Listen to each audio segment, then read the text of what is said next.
Okay, so I'm gonna talk a little bit about something that Bellator's doing that's kind of interesting. Not many people are talking about it. I saw Anthony Hamlet kind of bring this up on Facebook, so I'm gonna go into it a little bit. And that is that they're finding young, talented fighters whose fathers were in the early years of No Holds Barred, kind of pioneers of the sport. So I'm gonna talk about three of them. So this Lance Gibson Jr., he's 4-0. And his father on the left is Lance Gibson Sr. And he trained with Matt Hume at AMC Pancration in Seattle.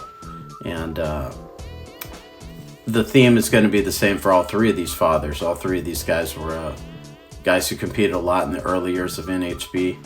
No Holds Barred, as we called it. Okay, so the next one's going to be Chris and Lucas Brennan. Lucas Brennan is also undefeated. I think he may be 2-0 in Bellator right now. And again, his father was kind of one of the first guys to really embrace no-gi, which kind of makes him unique among these three people that we're talking about.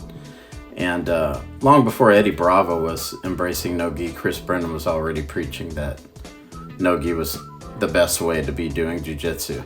So I'd say he started out with Marco Ruas, I believe, and he opened up his own gyms called Next Generation, and they were all no-gi, which is pretty taboo at the time. So again, you have another young son of a guy who competed a lot in the early years of No Holds Barred, and we'll go to the third. Okay, and lastly, of course, is AJ McKee, who just won the Bellator featherweight title, and has an argument for being one of the best featherweights in the world, maybe the best featherweight in the world. And his father was Antonio McKee on the left, and he also competed in a lot of the early No Holds Barred events in California, as did Chris Brennan and Lance Gibson. They were all fighting out of the West Coast, Seattle and California respectively. And his dad was a great wrestler. His dad beat John Smith. You know, not many people can say that.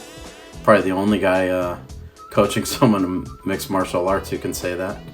And these guys, you know, they all are able to get this vantage point from their fathers, not just in competing and getting ready, but also lessons learned, things that worked and didn't work.